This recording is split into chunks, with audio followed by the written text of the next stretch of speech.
Nobody makes any mention of me. Public don't support them, and the Labour government knows what side its bread's buttered, and they're going to stick with us. Freda Wallace, it's time to pack up and go home if you're a radical trans activist. Well, I think Kate lives in a bit of an echo chamber by the looks of things, because everything I've seen, everybody that's spoken to me understands that a Supreme Court should not be deciding what women are. I was reading Peter Hitchens yesterday in the Mail on Sunday, and he agrees with me. The idea that a Supreme Court can decide something like this, I believe in parliamentary democracy. I don't believe that directives or statutes like this should be upheld. And the people that are protesting on the street are a grassroots movement. They're the real people. They didn't organize. They're not part of Tufton Street or a lobby group. They're the people that these issues are affecting. Now, if you think that this is something you can ignore, that's fine. You can ignore it because, you know, as far as I'm concerned, the LGB Alliance are irrelevant. And I was reading some of Kate's comments today where she refers to trans people as perverts. People don't want that. People don't want to live in a world like that. Actually, that's a lie. No, it isn't. If you go to my Twitter now, go to my Freda Peach's Twitter, you can see where you commented on the 3rd of March that trans people are perverts. Well, should we keep this focused on the court ruling is wrong, and the chair of the Women's Policy Centre, Paola Diana, who thinks the court ruling is right. Well, there's the simple. Paola, why is it right? Well, it's right because everyone knows what a woman is. The Gender Recognition Act 2004 invented this certificate, the gender certificate, and it's a legal fiction, and it doesn't fit for purpose. It has no value in law. OK, well, shall we let Freda Wallace come back on that, Freda? Well, thanks for letting me on, because it isn't often that transgender people get a voice in the media like this, and it's only me that's probably mad enough to do it, so hello. Yeah, I think this is an attack on the equality law. I think it's a misogynistic force, because what are we doing here? We're talking about what a woman is. It also affects the definition of men. It affects trans men. Nobody's talking about that.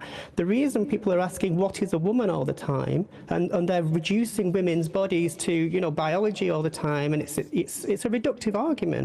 What it does is it removes the humanity from the argument. You only have to watch when somebody brings a bit of light to this argument and maybe questions the motivations of J.K. Rowling or Maya Forstater, whoever it is, they get piled on so hard on social media that it's almost unbearable. So there is no balance here. The power is with those lobby groups. They're not working on behalf of women. We know that because women's groups don't support them. The Four-Set Society, Sister Space, they don't have anything to say about this. Why? Because they don't have time for this, because they know that institutional and systemic misogyny isn't coming from trans women, it's coming from, you know, this is why shows like Adolescence are so important, because they show where misogyny lives in society.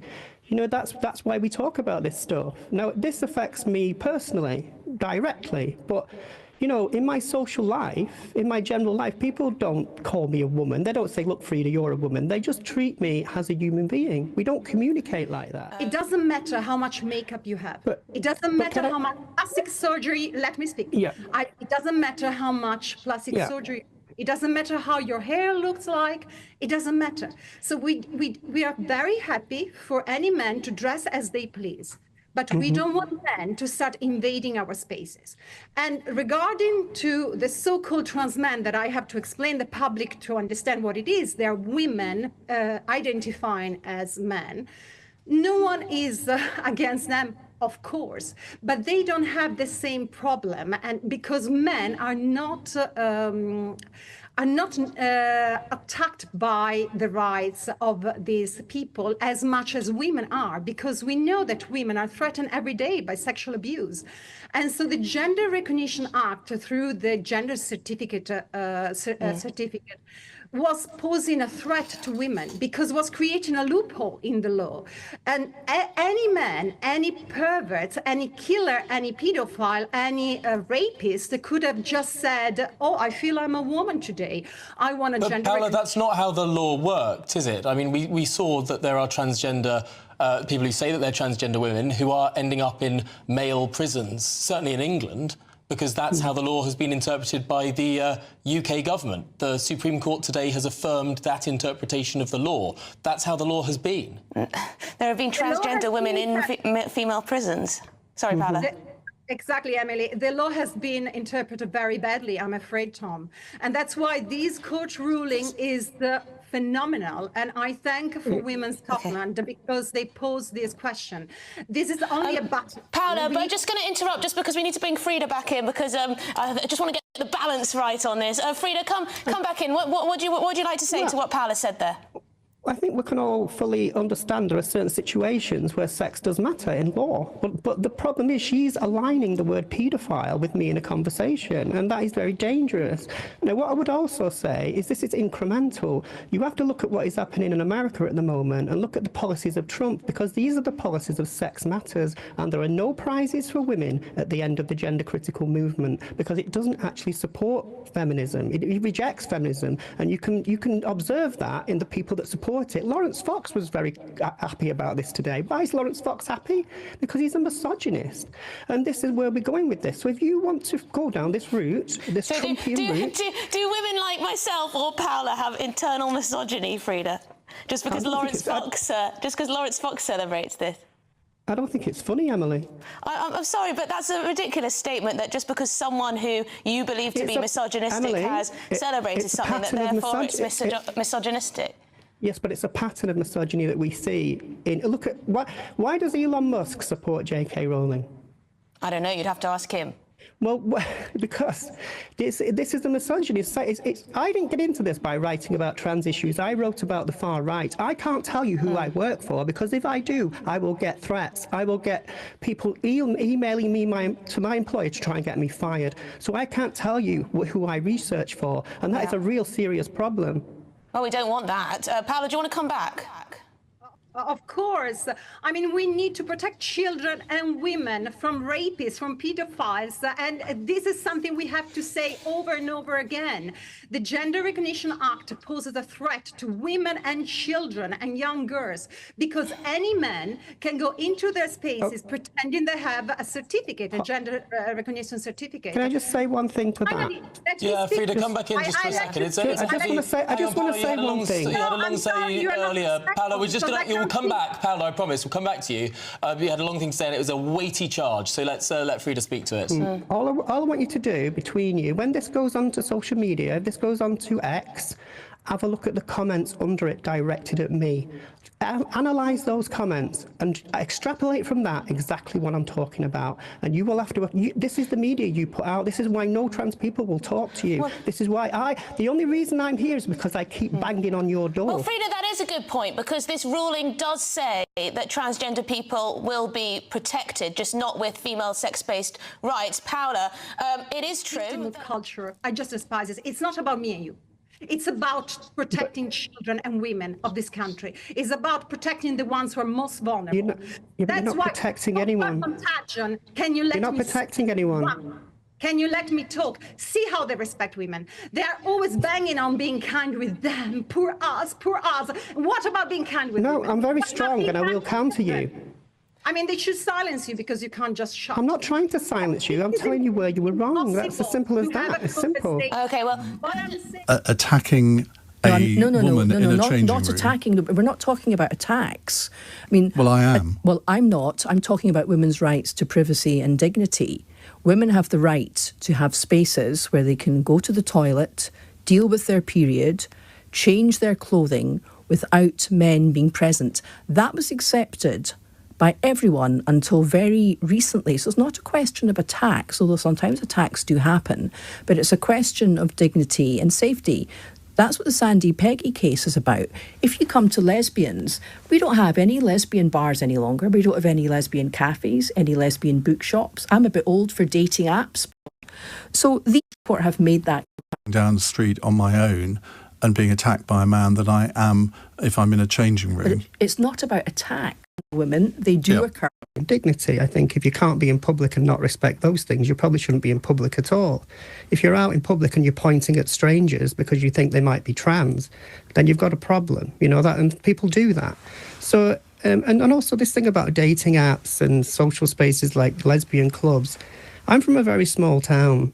I didn't have the luxury when I was younger of having a gay men's club or a lesbian club or a trans club. There wasn't a population for it, but we recognised as young people that the people who attacked us for very similar reasons. So the reason the LGBTQ existed wasn't because we invented it, it was because there was nowhere else for us to go.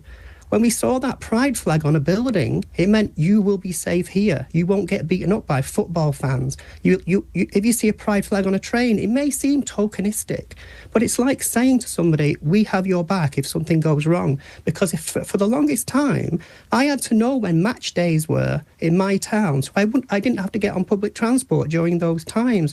So this sort of luxury vexation about, oh, we can't have lesbian spaces. You can have lesbian spaces. But the thing is with those, I mean, I think there is a problem with and I think it's to do with the nighttime economy more than anything, but spaces and clubbing is sort of less than it used to be. So when I go out now, everything's sort of, nobody has a gay club anymore. Most people just, in Manchester, you go in the Northern Quarter, everybody, they don't care if you're gay, lesbian and bisexual or whatever. Everybody just seems to meet and have a dance. But my point really is that these paranoias, that it seems like you've reversed engineered an argument where trans women are the threat. But what that does, not only does it ignore the reality that women are telling you what the real threats are, it's like saying if you say trans women are a threat, you're also saying all men are a threat. And that almost says, oh, it's like, well, if all men are a threat... That is the way society is going, isn't it? Yeah, hang on a minute. Men are a threat to women. Joanna, the vast majority of violence that's perpetrated against women is perpetrated by men. Let Frida finish her point. OK, but that's a very important point. If we say that men are innately violent, or that it's a natural... No, I know you didn't, but people do in this argument, because they'll say that it's a problem of men. It's almost... We need to educate boys out of misogyny. And we need to listen to what women are saying about their experiences in the world. And what the gender critical argument does is it talks over women. I don't want to be talking about trans issues all the time. I want to be talking about misogyny, because that is the force that affects me and women. Introduces me to people as her daughter. She understands that. When my niece, a bit of joy to this conversation, because, like when I go to church with my mum, she calls me her, she introduces me to people as her daughter. She understands that. When my niece writes me an Easter card, she will say, Happy Easter, Auntie Frida. It doesn't matter what the Supreme Court says. These are social realities. I'm not pretending to be a woman. I just have to, I don't opt into being transgender. It's what I am. And I don't ask for that. I just have to navigate it. The idea that I become a woman is not really a thing. Those parameters already exist in society. Now, when people ask what is a woman, I mean, Stormy Daniels is a woman, and so is Han Widdicombe. But where is the line between the two? Women are not to be defined by their reproductive sort of conditions. That's anti-feminist as far as I'm concerned. Well, no, actually, that's the legal. That's what the court said this week. The court said that biology trumps ideology. A woman is a chromosomal woman with the reproductive organs of a woman. So you might say that, but that's not the case. Anne Widdecombe and Stormy Daniels are linked intrinsically by their genetics, by reality, by science, and now by the law. Well, that's interesting, because how are you going to know if somebody is transgender or not? Because what that implies is that if I assimilate, if I become looking woman enough, you won't notice me. And where does that put transgender men? It's like if there are transgender women that you will have seen that you wouldn't have known were transgender. So what it creates is a tier of acceptability. It's like a beauty standard that actual biological women, if you like that phrase, cannot pass. What the Supreme Court does is not necessarily what reflects social reality. And I don't actually agree with the idea of a Supreme Court. I think parliamentary democracy should rule. The idea that a panel like an American system, the idea of an American system of a Supreme Court needs to be thrown out straight away, because that interrupts democracy. You need parliamentary democracy, people that can talk to the people on the street. Now, if a lobby group... But the parliamentarians got it wrong, didn't they? I mean, it was only very recently that Keir Starmer was saying that 99% of women can't have a penis, implying that 1% can. Well, that is a matter of philosophy rather than physiology. But I would say that when a lobby group can spend millions of pounds getting stories into the media to demonise trans women in the same way they demonise any issue when they want to get it over the line, if the IEA or the New Culture Forum can fund enough, media, that will change public opinion, and that is the point of people at Tufton Street. That is to change public opinion. We've had Stonewall doing precisely this for years, unchecked. Well, Stonewall are a failed organisation as far as I'm concerned. It's a lobby group that's been disowned by those who founded it. We've had corporations cravenly seeking the Stonewall badge of approval to say that they meet Stonewall's criteria. And now, of course, the Supreme Court has exposed all of their guidelines as a complete scam, if not dangerous. OK, I'm afraid we have to leave it there. We've simply run out of time. Happy Easter to you.